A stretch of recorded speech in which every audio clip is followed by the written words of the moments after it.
বসেন। ধাক্কাধাক্কি করতে আসছেন, বসেন, ধাক্কাধাক্কি করে বসেন।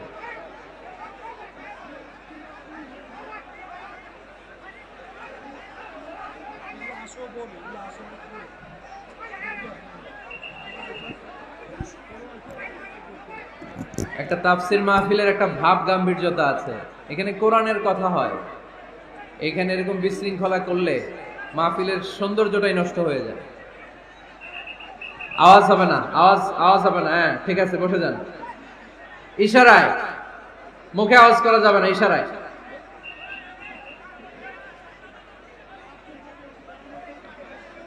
সম্মানিত ভাইয়েরা, আমরা দাম্পত্য জীবনে সুখী হতে চাই কোরআন সুন্নাহর আলোকে। স্বামী স্ত্রীর সম্পর্কটা এটা একটা মধুর সম্পর্ক, ঠিক কিনা? স্বামী স্ত্রীর সম্পর্কটা কেমন জানেন? স্বামী স্ত্রীর সম্পর্কটা হচ্ছে হাত আর চোখের মতো। হাত ব্যথা পেলে চোখ দিয়ে পানি ঝরে, আবার চোখ দিয়ে পানি ঝরলে হাত সেই পানি মুছে দেয়, ঠিক কিনা? স্বামী আর স্ত্রীর সম্পর্কটা এরকম হবে, হাত আর চোখ। হাত কেটে গেলে চোখ দিয়ে পানি পড়ে, আবার চোখ দিয়ে পানি পড়লে হাতই ওই পানি মুছে দেয়। সম্পর্কটা এরকম থাকার দরকার আছে না নাই? আছে। আল্লাহ তাআলা স্বামী স্ত্রীর সম্পর্ককে কোরআনে পোশাকের সাথে তুলনা করেছেন। ড্রেস, কস্টিউম, পোশাক। আওয়াজ করে বলেন, কিসের সাথে তুলনা করেছেন? পোশাক। কেন পোশাকের সাথে তুলনা করলেন? কারণ পোশাক মানুষের লজ্জাস্থানের হেফাজত করে। ইট কভারস আওয়ার প্রাইভেটস। পোশাক, ড্রেস এন্ড কস্টিউম, এটা আমাদের লজ্জাস্থানকে ঢেকে রাখে, আমাদের ঈমান বাঁচায়। তেমনি স্বামী তার স্ত্রীর চরিত্র হেফাজত করে, স্ত্রী তার স্বামীর চরিত্র হেফাজত করে, ঠিক কিনা? এজন্য আল্লাহ তাআলা মেটাফরিক্যালি, রূপক ভাবে স্বামী স্ত্রীকে পোশাকের সাথে তুলনা করেছেন। আবার পোশাক পরলে খুব সুন্দর লাগে, ডিজাইন করে, এমব্রয়ডারি করে, বিভিন্ন ডিজাইনের, বিভিন্ন স্টাইলের, বিভিন্ন ফ্যাশনের পোশাক মানুষ পরে। পোশাক পরলে মানুষের শ্রী বর্ধিত হয়, সৌন্দর্য বেড়ে যায়। ঠিক তেমনি নারীর চোখে পুরুষ সুন্দর, পুরুষের চোখে নারী সুন্দর, ঠিক কিনা?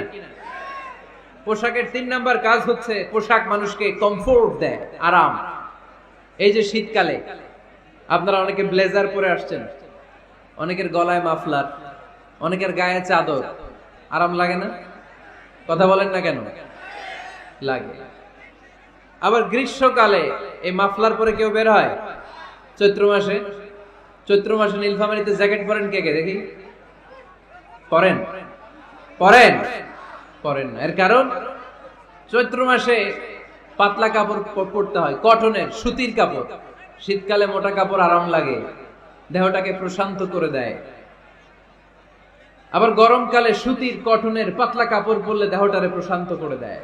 ঠিক তেমনি স্ত্রী যখন স্বামীর সান্নিধ্য পায়, এই লাইটটা অফ থাকলে ভালো, অফ, এই লাইটটা অফ, পারলে এটা অফ। স্ত্রী যখন স্বামীর সান্নিধ্য পায়, স্ত্রী প্রশান্ত হয়ে যায়। আবার স্বামী যখন স্ত্রীর সংস্পর্শ পায়, স্বামীর অন্তরটারে প্রশান্ত করে দেয় কে? এজন্য আল্লাহ তাআলা নারীকে বলেছেন, নারী তোমরা হচ্ছে পুরুষের পোশাক। আবার পুরুষদেরকে বলেছেন, ও পুরুষরা তোমরা নারীদের পোশাক। পড়েন আল্লাহু আকবার। রব্বুল আলামিন বলেন, হুন্না লিবাসুল লাকুম ওয়া আনতুম লিবাসুল লাহুন। ও নারীরা, তোমরা তোমাদের স্বামীদের পোশাক, আর তোমাদের স্বামীরা হলো তোমাদের পোশাক। পোশাক যেমনি লজ্জাস্থানকে ঢেকে রাখে, ঈমান ইজ্জতের হেফাজত করে, আব্রু ঢেকে রাখে, তেমনি স্বামী তার স্ত্রীর চরিত্রের হেফাজত করে, স্ত্রী তার স্বামীর চরিত্রের হেফাজত করে। পোশাক যেমনি সুন্দর, স্ত্রীর চোখে স্বামী সুন্দর, স্বামীর চোখে স্ত্রী সুন্দর। পোশাক যেমনি মানুষকে আরাম দেয়, প্রশান্ত করে দেয়, স্বামী আর স্ত্রী একে অপরের সংস্পর্শ পেলে তাদের হৃদয়টাও প্রশান্ত হয়ে যায়, ঠিক কিনা? এজন্য আল্লাহ তাআলা পোশাকের সাথে তুলনা করেছেন। পোশাক একে অপরের পোশাক, পোশাক চামড়ার সাথে লেগে থাকে না, আলাদা থাকে। তার মানে স্বামী স্ত্রীর সম্পর্কটা এরকম, মিলেমিশে ভালোবেসে একাকার, ঠিক কিনা? আর নিসাউ শাকাইকুর রিজাল, নারীরা পুরুষদের কাউন্টার পার্ট। নারী হচ্ছে পুরুষের সহযোগী। এই পৃথিবীর এই সভ্যতা, এই সিভিলাইজেশন, এই উন্নয়ন, এই ডেভেলপমেন্ট, এটা শুধু পুরুষরা করে নাই, এই উন্নয়নের অংশীদারিত্বে আমাদের বোনদের নারীদেরও হাত আছে না নাই? এজন্য কাজী নজরুল বলেছেন, এ বিশ্বে যা কিছু সুন্দর চিরকল্যাণকর, অর্ধেক তার করিয়াছে নারী, অর্ধেক তার নর। চিল্লায় বলেন ঠিক কিনা? এজন্য এই মহাবিশ্বের এই সভ্যতায় আপনাদের যেমনি অবদান, আমাদের বোনদের অবদান আছে না নাই?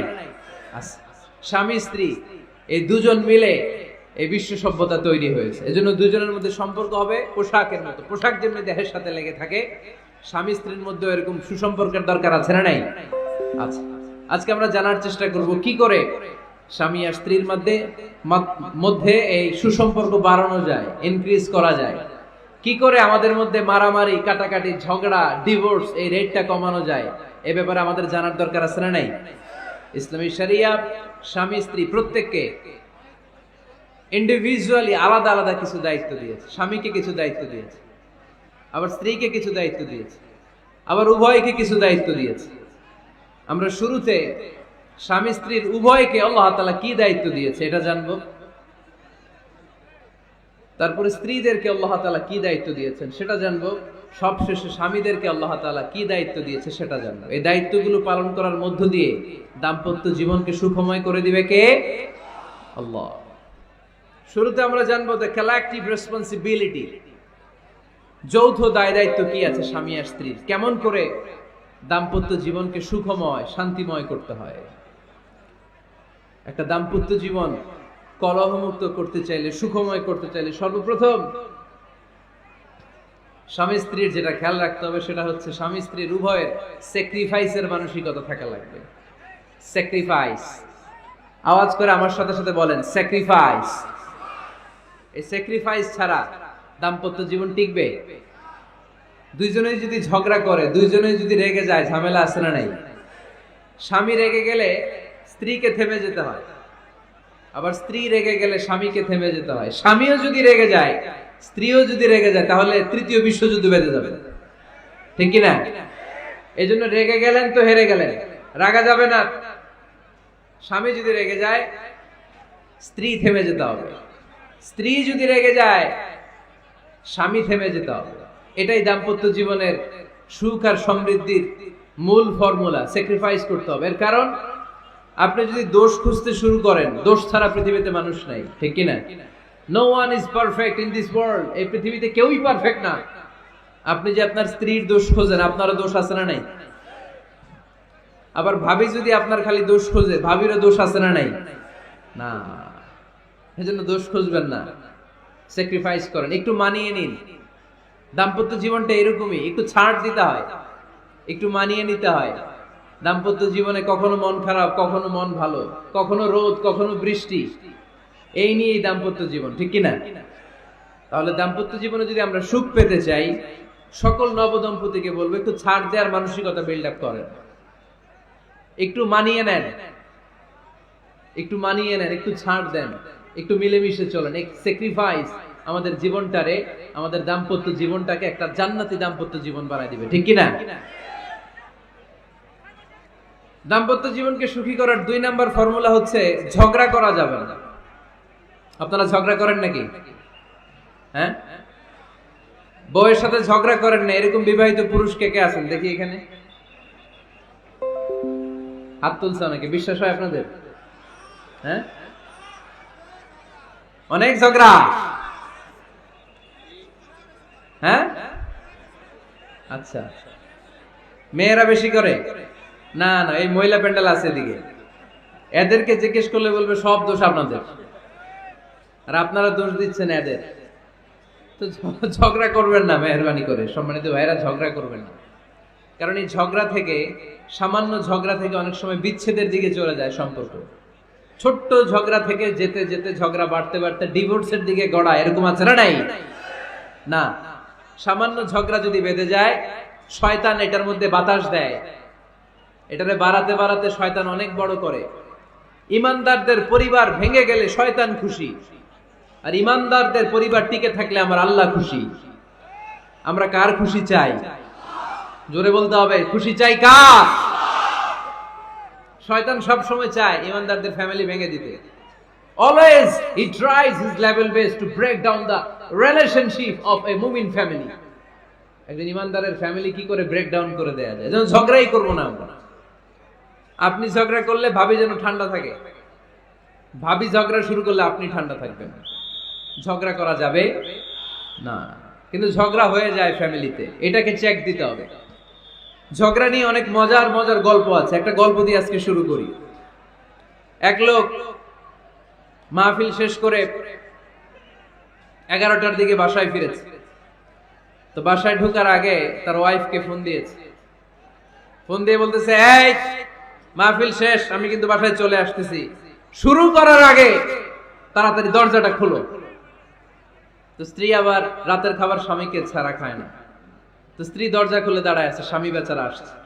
আসার পরে স্ত্রীকে বলতেছে, এই শুরু করার আগে রাতের খাবার দিয়ে দাও, খেয়ে নেই।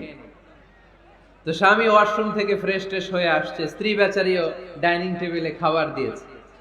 এবার স্বামীও খেতে বসেছে, স্ত্রীও খেতে বসেছে। স্বামী আবার বলতে আরম্ভ করছে, শুরু করার আগে ফ্যানটা ছাড়ো, খুব গরম লাগতেছে।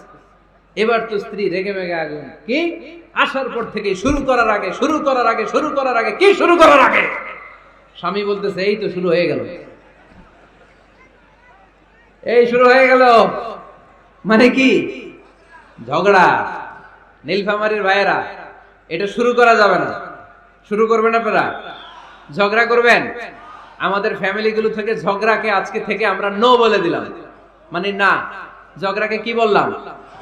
সবাই বলতে পারেন না, আওয়াজ করে বলেন, ঝগড়াকে আমরা কি বলবো? নো। ঝগড়া করা যাবে না। শয়তান ঝগড়া বাঁধাতে খুব উস্তাদ। সহিহ মুসলিমের হাদিস, ইন্না ইবলিসা ইয়াদাউ আরশাহু আলাল মা সুম্মা ইয়াবআসু সারায়াহু। ইবলিস তার সিংহাসন গেড়েছে সাগরের উপরে। ইবলিসের সিংহাসন কিসের উপরে?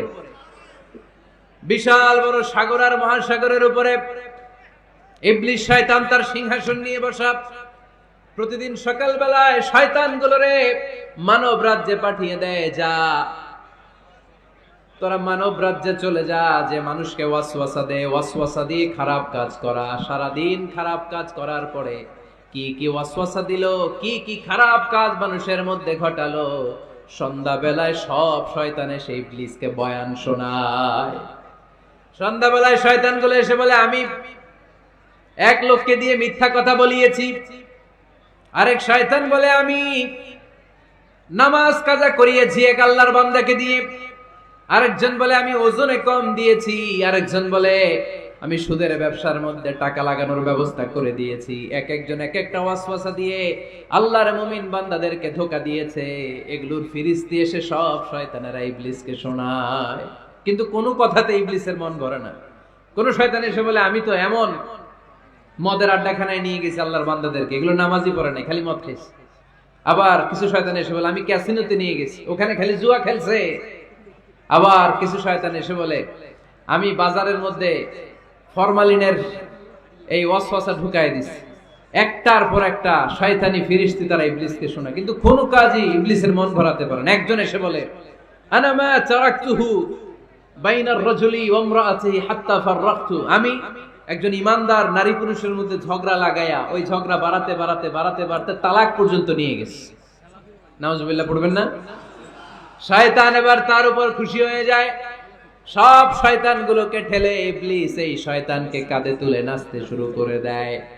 কারণ মুমিন বান্দার সংসার যদি ভেঙে যায় শয়তান খুশি হয়ে যায়, আর মুমিন বান্দার সংসার টিকে থাকলে খুশি হয়ে যায় কে?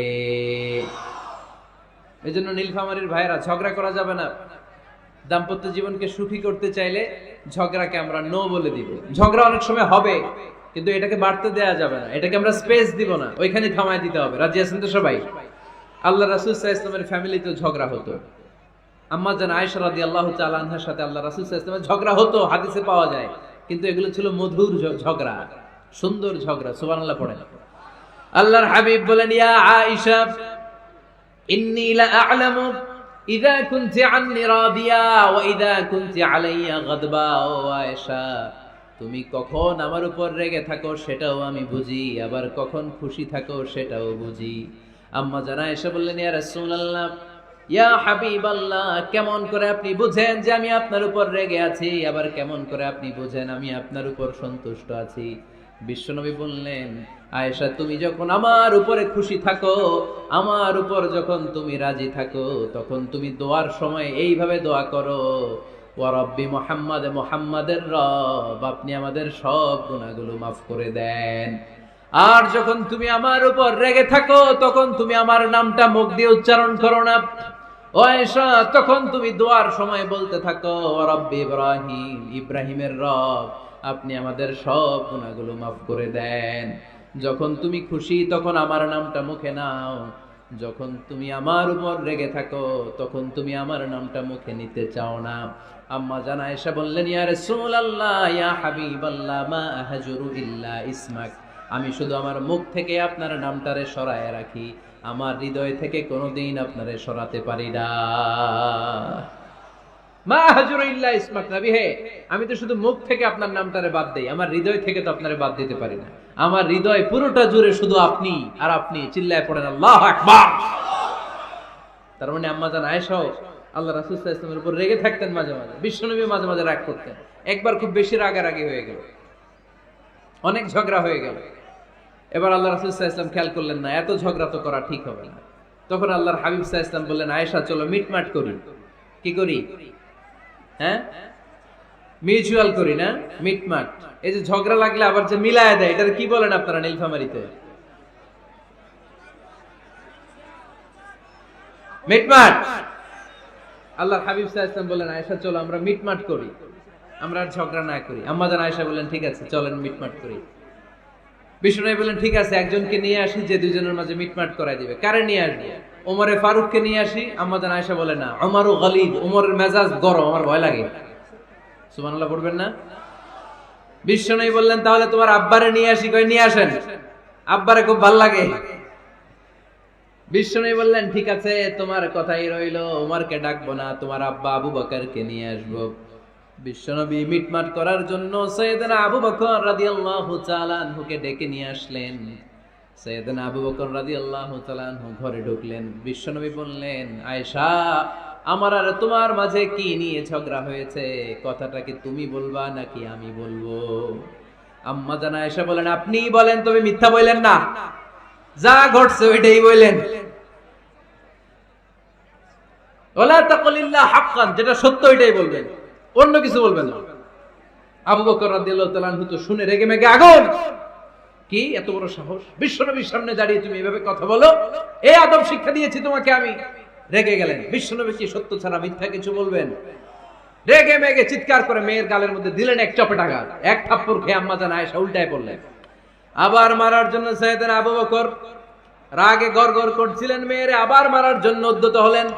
বিশ্বনবী অবস্থা ভয়ঙ্কর দেখে সাইয়েদনা আবু বকরের সামনে দুই হাত মেলে এইভাবে দাঁড়িয়ে গেলেন। বিশ্বনবীকে যখন আবু বকর রাদিয়াল্লাহু তাআলা আনহু দাঁড়াতে দেখলেন, সাইয়েদনা আবু বকর মুহূর্তের মধ্যে থেমে গেলেন। সুবহানাল্লাহ পড়ুন। সাইয়েদনা আবু বকর রাদিয়াল্লাহু তাআলা আনহু ঘর থেকে বের হয়ে গেলেন। এবার বিশ্বনবী আম্মা জান আয়েশার কাছে যেয়ে বলেন, ও আয়েশা দেখো, আমি তোমারে মাইর থেকে বাঁচাইলাম, আমি না থাকলে তোমার বাবা তোমারে আজ শেষ করে ফেলতো, ঠিক কি না? আমি বাঁচাইছি তোমারে। ইয়া আয়েশা কাইফা রাআইতিনি আনখাসতুকি মিনার রাজুল, দেখছো আয়েশা কেমনে বাঁচাইলাম তোমারে? আজকে আমি না থাকলে এমন পিট্টি দিত তোমার বাবা, একেবারে খবর হয়ে যায়। আম্মা জান আয়েশা লজ্জায় পড়ে গেলেন, হেসে দিলেন। বিশ্বনবীও হেসে দিলেন। সুবহানাল্লাহ পড়েন। দুইজনের এই হাসির আওয়াজ ঘরের বাইরে থেকে সাইয়েদনা আবু বকর শুনতে পেলেন। উনি শুনে তো অবাক, কিরে এতক্ষণ তৃতীয় বিশ্বযুদ্ধ, এখন আবার হাসে। ঘরে ঢুকলেন। ঘরে ঢুকার পরে আবু বকর রাদিয়াল্লাহু তাআলা আনহু বিশ্বনবীর বলেন, ইয়া রাসূলুল্লাহ আশরিকানি ফি সিলমিকুমা কামা আশরাকতুমানি ফি হারবিকুমা। হে আল্লাহর রাসূল, আপনারা দুইজন ঝগড়া লাগলে মিটমাট করার জন্য আমারে যেমনি ডাকেন, আপনারা যখন সুখ আনন্দ আর হাসাহাসিতে ব্যস্ত থাকেন, ওই হাসির সময়গুলোতে শেয়ার করার জন্য তখনও আমার একটু ডাইকেন। পড়েন সুবহানাল্লাহ। ও নবী, শুধু ঝগড়ার সময় ডাইকেন না, শুধু মিলায় দেওয়ার জন্য ডাকবেন না। আপনাদের মধ্যে যখন সুখকর আনন্দময় হাসাহাসির মুহূর্তগুলো কাটে, ওই মুহূর্তগুলোতেও আমাকে এনে আপনারা শেয়ার করে দিয়েন। পড়েন সুবহানাল্লাহ। মুসনাদে আহমদ ইবনে হাম্বলের হাদিস। এই হাদিস প্রমাণ করে আল্লাহ রাসূল সাল্লাল্লাহু আলাইহি ওয়াসাল্লামের ঘরেও ঝগড়া হতো স্ত্রীদের সাথে, তবে মধুর ঝগড়া, শিক্ষণীয় ঝগড়া। আওয়াজ করে বলতে হবে, ঠিক কি না? এজন্য ঝগড়া হবে, কিন্তু ঝগড়াকে বাড়তে দেয়া যাবে। তাহলে দাম্পত্য জীবন সুখময় করতে চাইলে 1 নম্বরে স্যাক্রিফাইস, 2 নম্বরে ঝগড়াকে আমরা কি বলে দিছি আজকে, ভুলে গেছি, ঝগড়াকে কি বলবো, নো।